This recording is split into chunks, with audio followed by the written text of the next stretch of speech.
Terus sosok itu pun bilang, dia wangi sekali, saya belum pernah bertemu dengan anak yang baunya seperti anak ini. Nah ustazah pun saat itu langsung melihat ke Santi dan ia pun bertanya, Rosa lagi datang bulan ya? Dan Kak Santi pun saat itu mengiyakan.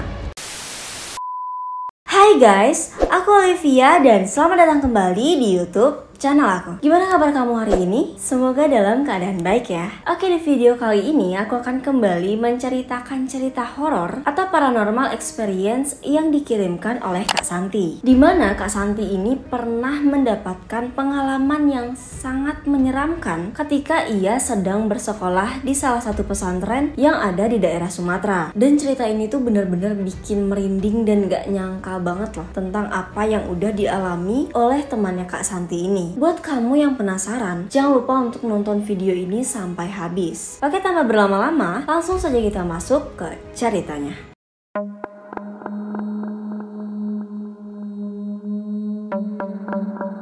Kejadian ini tuh terjadi ketika Kak Santi ini SMP. Dan saat itu Kak Santi ini memutuskan untuk masuk ke sebuah pesantren yang dikhususkan untuk wanita. Dan dia ini masuk sekitar tahun 2001. Menurut sejarahnya nih, pesantren itu sudah berdiri sejak tahun 1900-an. Jadi ya pesantren itu termasuk pesantren yang cukup tua. Nah, bangunan sekolah dengan pesantren itu ada di dalam satu kawasan. Untuk ruang belajar siswa atau sekolahnya itu ada di bagian depan, sedangkan asramanya itu ada di bagian belakang. Nah, kira-kira gambaran dari denahnya itu seperti ini. Jadi kawasan sekolahnya itu memanjang ke belakang, dan untuk bagian depannya itu ada 5 gedung sekolah sekaligus ruang guru, sedangkan asramanya itu ada 3 gedung yang ada di bagian belakang. Lalu selain itu ada rumah ustazah yang tugasnya itu untuk mengawasi santri yang ada di sana. Lalu ada bangunan masjid dan juga ada gedung koperasi. Nah, untuk bagian yang paling belakang ada kamar mandi. Sebenarnya dekat masjid itu udah ada toilet, tapi ya tempat itu tidak bisa digunakan untuk mandi. Jadi kalau mandi mereka semua itu harus ke bagian belakang, dan biasanya biar nggak takut tuh mereka ini pergi mandi bersama-sama. Oh ya, lingkungan dari pesantren itu masih sangat asri, dimana dikelilingi dengan pohon-pohon, terutama pada bagian belakang yaitu area kamar mandi dipenuhi dengan hutan bambu, dan itu bener-bener rimbun. Mungkin nih niatnya waktu itu kenapa dibikin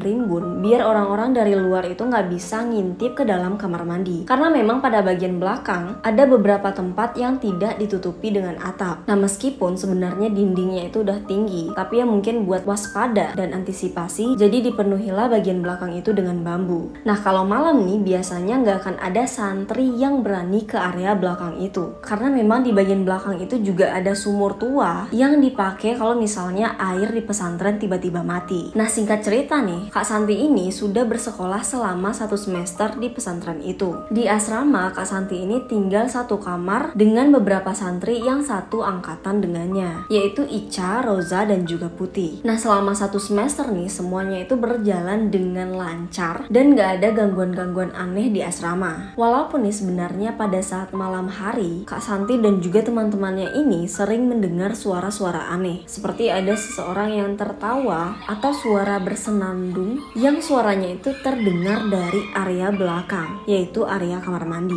Nah, suatu ketika geng Kak Santi ini pergilah main ke salah satu kamar dari santri senior yang gedungnya itu ada di gedung nomor 3. Oh ya, gedung kamar Kak Santi ini ada di gedung 1. Nah, waktu itu mereka pergilah tuh ke kamar senior itu, yang mana salah satu dari santri senior itu kakaknya Ica. Niat awalnya sih saat itu mereka mau sharing dan juga belajar bareng, tapi ya tahu sendirilah ya, perempuan kalau udah ngumpul rame pasti 80%-nya itu ngobrol. Nah, malam itu mereka ini mulailah untuk membuka topik mengenai hantu-hantu yang ada di lingkungan pesantren. Mereka juga sempat bahas tentang suara-suara aneh yang sering mereka dengar, dan ada tuh salah satu dari santri senior yang mengatakan kalau asal suara itu pasti dari area kamar mandi, karena memang di sana itu terkenal angker, dan katanya nih di sumur tua belakang itu ada penunggunya. penunggunya, dimana penunggunya ini bisa berubah-ubah menjadi perempuan muda, nenek-nenek, bahkan bisa berubah menjadi anak kecil. Terus di pohon bambu belakang itu sering terlihat ada kunti yang berterbangan sambil cekikikan. Jadi kalau udah masuk jam 6 sore tuh, mending gak usah kesana, karena nanti kalian pasti bakal digangguin sama sosok-sosok itu. Terus si Rosa pun tiba-tiba ngomong, lah aku kemarin jam 9 malam pergi ke kamar mandi belakang aman-aman aja kok, gak ada yang gangguin, mitos aja kali. Nah jadi emang si Rosa ini anaknya rada tomboy dan juga gak takut dengan hal-hal mistis, kayak gak percaya gitu. Nah malam itu karena hari sudah menunjukkan jam 9 dan ustazah pun saat itu terlihat sedang mengecek-ngecek kamar santri yang lain, jadi mereka semua pun memutuskan untuk kembali ke kamarnya yang ada di lantai 2 gedung nomor 1. Nah 2 minggu setelah itu nih si Rosa ini datang bulan, dan itu merupakan datang bulan pertamanya. Karena ia nggak sholat dan juga sakit perut, jadi ia memutuskan untuk tidur pada jam 7 malam. Nah Rosa pun tidur tuh dari jam 7 sampai jam 1 malam. Nah pas bangun ternyata si Rosa ini tembus, jadi darahnya itu sudah berserakan ke spray kamar. Nah karena panik dia pun langsung bangunin Putih buat ditemenin untuk pergi ke toilet yang ada di samping masjid, karena kan serem juga ya pergi keluar kamar sendirian jam 1 malam. Nah bangunlah tuh si Putri, dan mereka berdua pun langsung buru-buru buat bawa spray itu buat dicuci, dan sekalian si Rosa ini mau bersih-bersih. Tapi saat mereka ini sampai di toilet, ternyata toilet itu sama sekali nggak ada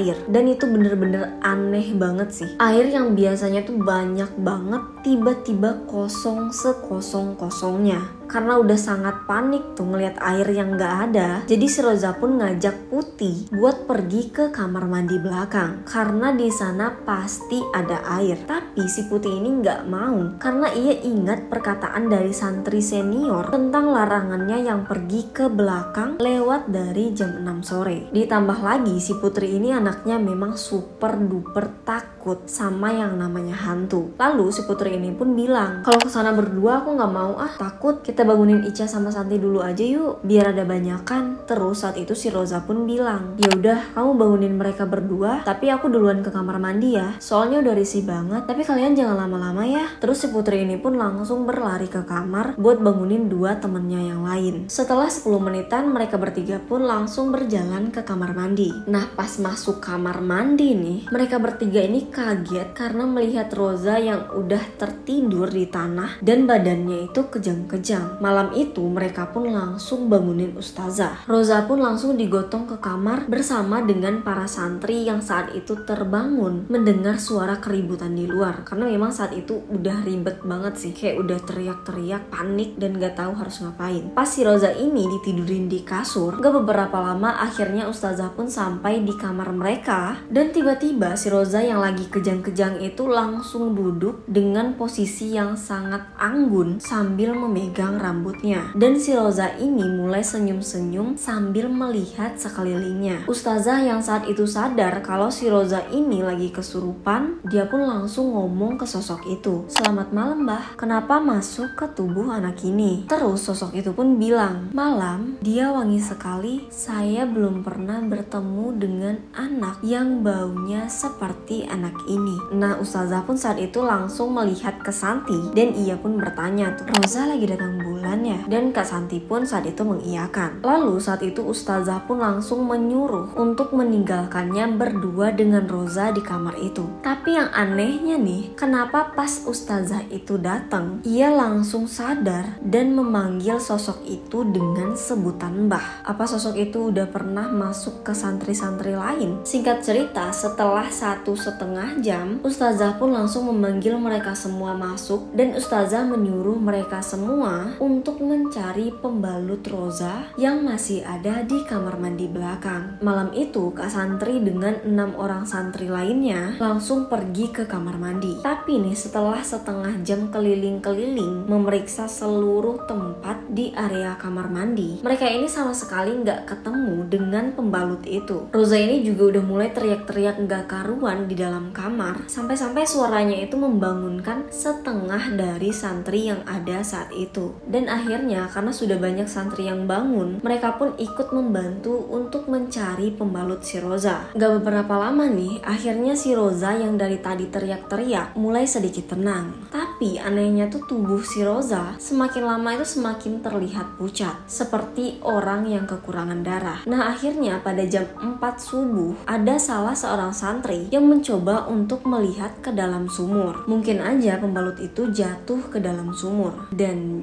yap, ternyata memang benar bahwa pembalut si Roza ini ada di dalam sumur tersebut. Dan saat itu nih kata ustazahnya, penyebab hantu itu masuk ke dalam tubuh Roza dan gak mau keluar adalah karena pembalut dari si Roza ini masuk ke dalam sumur. Dan sosok itu juga sudah menjilati darah yang ada di sana. Nah saat itu ketika si Roza ini sudah mulai tenang dan hantu itu juga sudah keluar, mereka semua pun ditugaskan untuk menjaga Roza, terutama teman sekamarnya. Pas jam 7 pagi nih si Roza ini yang mulai sadar, Roza pun langsung bercerita ke teman-teman dan juga ustazah. Jadi malam itu si Roza kan bersih-bersih sendirian. Dia ninggalin pembalutnya itu di pinggir sumur. Katanya sih biar kelihatan dan biar dia nggak lupa. Nah pas mau ngambil pembalut itu, si Roza ini kaget karena melihat ada tangan yang keluar dari dalam sumur. Nah tanpa sadar ternyata si Roza ini menyenggol pembalut yang ada di pinggir sumur itu dan pembalut itu pun jatuh ke dalam. Pas si Roza ini lagi usaha buat ngambilin pembalut itu, tiba-tiba dia merasa punggungnya ini berat banget.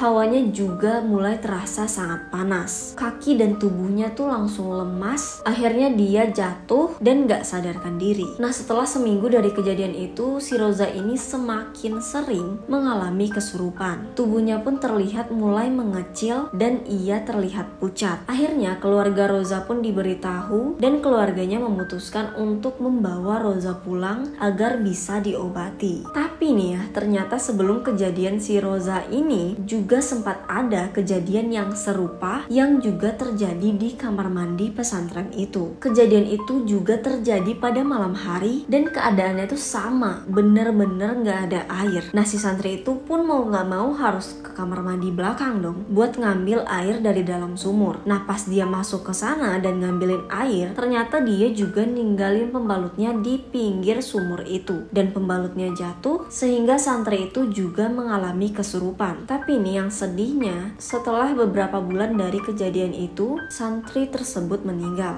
By the way nih, setelah si Roza ini meninggalkan pesantren, Kak Santi, Putih, Ica sama sekali nggak pernah lagi ketemu dengan Roza. Tapi katanya sejak kejadian itu, Roza berhasil sembuh untuk beberapa waktu. Tapi nggak tahu kenapa si Roza yang udah sembuh ini sering banget terlihat bengong. Si Roza juga sering berhalusinasi sampai teriak-teriak hingga akhirnya keluarga si Roza ini memutuskan untuk merawatnya di rumah sakit jiwa. Oke guys, sekian cerita dari Kak Santi tentang pengalaman mistisnya ketika ia bersekolah di salah satu pesantren yang ada di Sumatera. Dan gimana menurut kamu? Mungkin itu juga kali ya alasan orang-orang dulu tuh nyuruh anak-anaknya buat bersihin darah mensnya itu sebersih-bersihnya sampai nggak ada lagi noda di kain ataupun pembalut mereka. Dan apa kalian pernah mendengar atau mengalami hal yang serupa? Jangan lupa untuk menuliskannya di kolom komentar. Dan kalau misalnya kamu juga memiliki cerita-cerita horor yang mau aku bacakan, kalian boleh banget untuk mengirimkannya ke email aku. Sekian video kali ini, jangan lupa like, subscribe, dan juga komen, serta hidupkan lonceng notifikasinya agar kalian mendapatkan informasi terbaru dari channel YouTube aku. Dan sampai jumpa di video-video menarik selanjutnya. Bye!